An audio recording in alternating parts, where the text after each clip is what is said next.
10 MLA को किसी तरीके से जेल में डाल दो, 2 दिन बाद बेल भले मिल जाए, लेकिन गिनती में महागठबंधन की तरफ से लोगों को नहीं पहुंचने देंगे।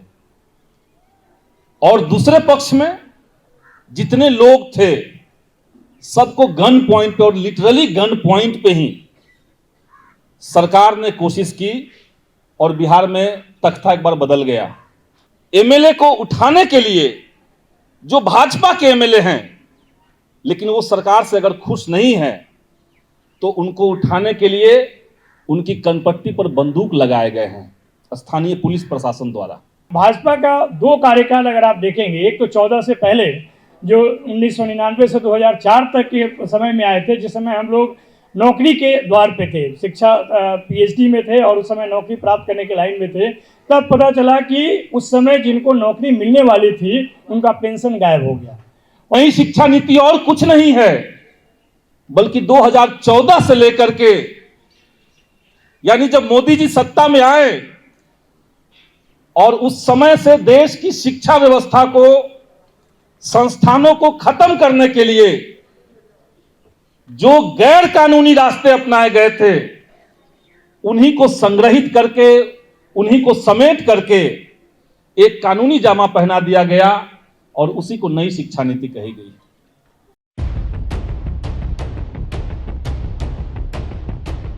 सम्मानित वक्तागण और देश के तमाम अलग अलग राज्यों से, अलग अलग विश्वविद्यालयों से यहाँ पर आए हुए युवा साथियों को मैं अपनी तरफ से क्रांतिकारी लाल सलाम करता हूँ। साथियों, पूर्व के वक्ताओं ने विस्तार से बताया कि आज हिंदुस्तान किस तरह के संकटों का सामना कर रहा है, और एक ऐसे वक्त में जब देश को अपनी अगली सरकार चुननी है और सरकार कह रही है कि हम पिछले 10 सालों पर बात नहीं करेंगे, इन 10 सालों में हमने नौजवानों के लिए क्या किया इसका कोई हिसाब नहीं देंगे। नई सरकार में अपना दावा ठोकने से पहले हमारा युवाओं के प्रति एजेंडा क्या है इस पर बात नहीं करेंगे। वैसे वक्त में देश भर के नौजवानों को, नौजवानों के संगठनों को एकजुट करके युवाओं के चार्टर पर बात करना, शिक्षा रोजगार के मुद्दे पर बात करना और विस्तार दे करके लोकतंत्र से उसे जोड़ना, ये एक बेहतरीन पहलकदमी है और इसलिए इसके लिए हम आप तमाम साथियों को बहुत बहुत बधाई भी देते हैं। हमने देखा कि देश के ऊपर जब नई शिक्षा नीति लाई जा रही थी और एकदम शुरुआती दिनों से हमने उसका विरोध किया था, हमने ये कहा था कि नई शिक्षा नीति और कुछ नहीं है बल्कि 2014 से लेकर के, यानी जब मोदी जी सत्ता में आए और उस समय से देश की शिक्षा व्यवस्था को, संस्थानों को खत्म करने के लिए जो गैर कानूनी रास्ते अपनाए गए थे उन्हीं को संग्रहित करके, उन्हीं को समेट करके एक कानूनी जामा पहना दिया गया और उसी को नई शिक्षा नीति कही गई। हम लोग बिहार से हैं और नई शिक्षा नीति के तहत जो FYUP है, 4 ईयर अंडर ग्रेजुएट प्रोग्राम, उसका पहला बैच का अनुभव अब बिहार के नौजवानों को लग रहा है। जब तक 3 साल का ग्रेजुएशन था वहां पर स्नातक करने का जो कुल खर्च था, जो टोटल फीस था, वो 6,000 रुपए था। लेकिन पिछले साल जैसे ही 4 साल का ग्रेजुएशन शुरू हुआ, उस 6,000 के फीस को बढ़ा करके 30,000 कर दिया गया। और मकसद बहुत साफ है कि जो संघर्षशील तबका है, जो हर दिन संघर्ष करता है, अपना घर चलाता है, जो किसान मजदूर का परिवार का बच्चा है, बेटा है, बेटी है उनको पढ़ने नहीं देना है। और इसलिए नई शिक्षा नीति के खिलाफ हर तरह का बैटल हम लोग को अंतकाल तक चलाना पड़ेगा जब तक ये कानून वापस नहीं हो जाता है। हमने देखा कि इसी नई शिक्षा नीति को लाने के लिए अरबों रुपए इस बात पे खर्च कर दिए गए सरकार की तरफ से कि ये कैसे बेहतर है।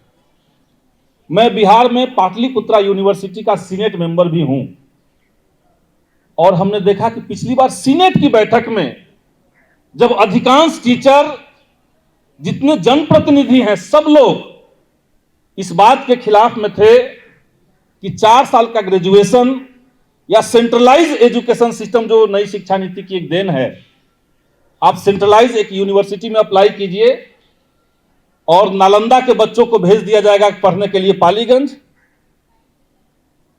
पालीगंज के लोगों को भेज दिया जाएगा पढ़ने के लिए जमुई। तो ये जो सिस्टम कर दिया गया है, इसका विरोध में हर किसी ने बात रखी, लेकिन सरकार की तरफ से लाखों रुपए खर्च करके कुछ एंकर बुलवाए जा रहे हैं जो हर सीनेट मीटिंग में आकर के नई शिक्षा नीति की तारीफ कर रहे हैं।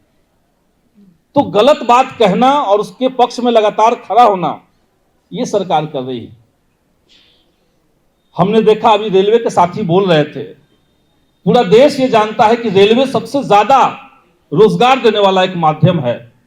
हर साल 1.25 लाख लोगों की बहाली रेलवे में हुआ करती थी और जब 5 साल बाद बहाली आई तो सबको उम्मीद था कि लाखों की संख्या में पद खाली है, सारे पदों की सरकार घोषणा करेगी क्योंकि चुनाव भी सामने है। लेकिन हम लोग देख करके चौंक गए कि केवल 5600 पद पर बहाली निकाली गई। इसका सीधा मतलब है कि मौजूदा सरकार न तो शिक्षा को लेकर के, न तो रोजगार को लेकर के युवाओं की चिंता कर रही है। उन्हें युवाओं को शिक्षा और रोजगार के चलते उनका वोट नहीं चाहिए, उनको युवाओं का वोट इसलिए चाहिए क्योंकि एक साइड का जो टीम लगा हुआ है जो युवाओं के बीच में नफरत का व्यापार कर रहा है, नफरत का धंधा जो चल रहा है, उसके माध्यम से युवाओं को सरकार केवल आकर्षित कर सकती है। इसी तरीके से रोजगार के तमाम सवालों पर बात हुई और रोजगार को एक मौलिक अधिकार की गारंटी दी जाए, ये जो इस मंच से घोषित हुई, हम लोग को लगता है कि उसको लेकर के बड़े आंदोलन में हम लोग को जाना चाहिए आने वाले समय में। लोकतंत्र की हत्या किस तरीके से हो रही है, हमने पिछले दिनों बिहार में देखा। जब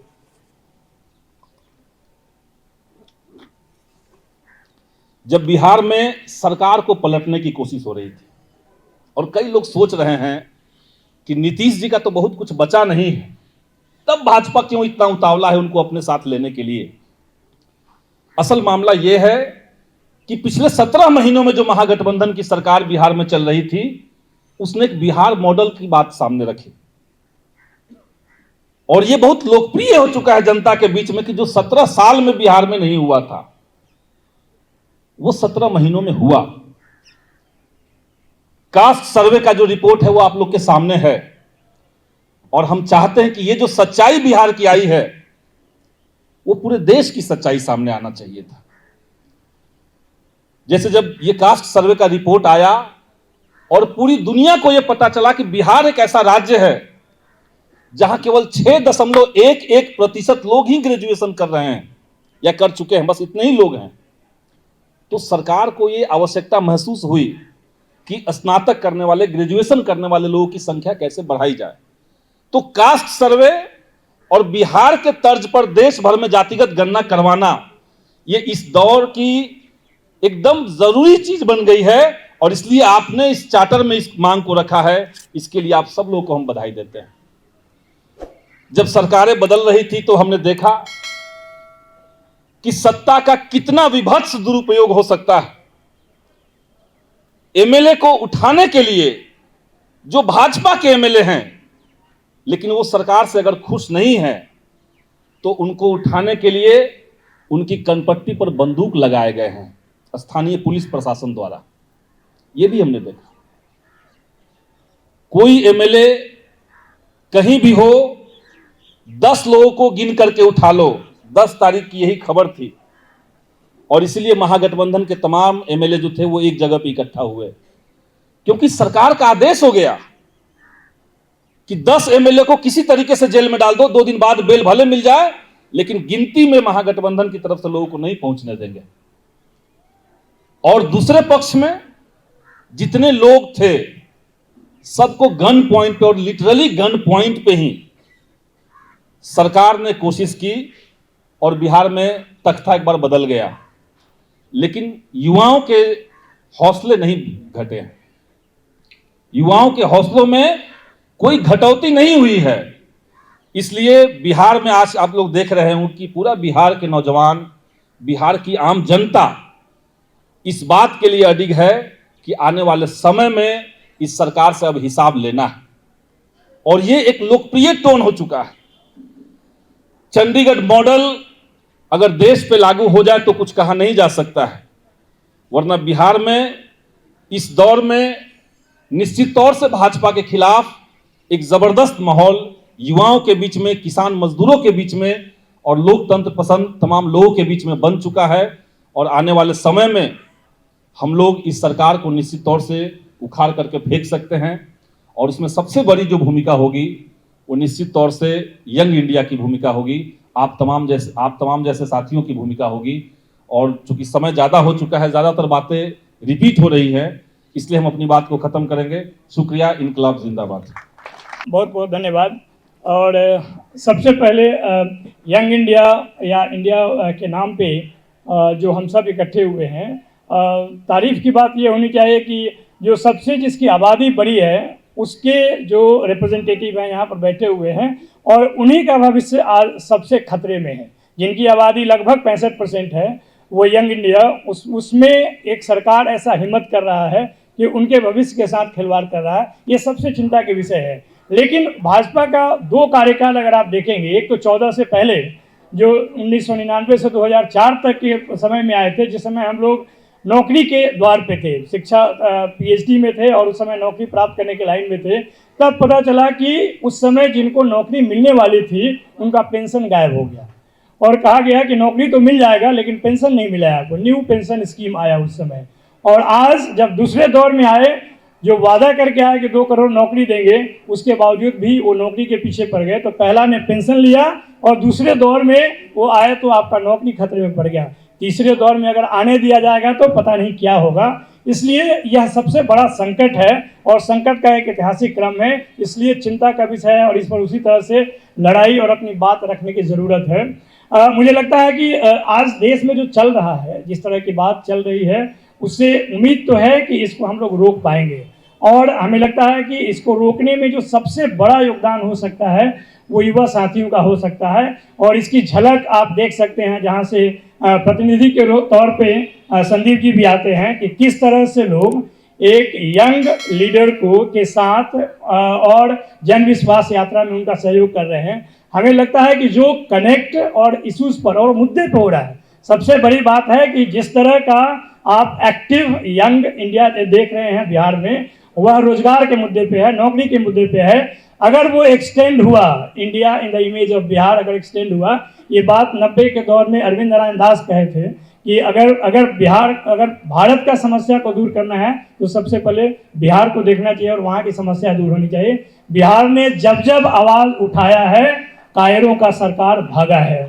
और यही इसी तर्ज पे अगर हम देश स्तर पर इस बात को पहुंचाने का कोशिश करें तो हमें लगता है कि इससे मुक्ति मिलेगा। मैं जिस पार्टी को रिप्रेजेंट करता हूं उसका इतिहास रहा है कि फिरका परस्त ताकतों से न कभी डरा है न कभी डरेगा और उनके सामने खड़ा होकर एकदम ज़बरदस्त मुकाबला किया है दोनों स्तर पे।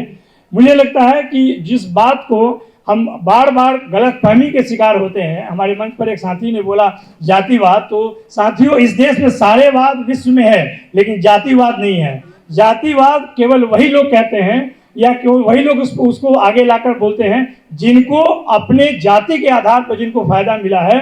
और जातिगत गैर बराबरी की जो लोग बात करते हैं उनसे जब डरते हैं तो जातिवाद की बात करते हैं। जातिवाद नाम का कोई भी अवधारणा इस देश में नहीं है। जो लोग भी जाति की बात करते हैं वो जातिगत गैर बराबरी को दूर करने की बात करते हैं और वह संविधान संगत है और मंडल कमीशन रिकमेंडेशन में खुले तौर पर लिखा हुआ है कि वह दूर होनी चाहिए, तभी जाकर एक समावेशी समाज का निर्माण हो पाएगा।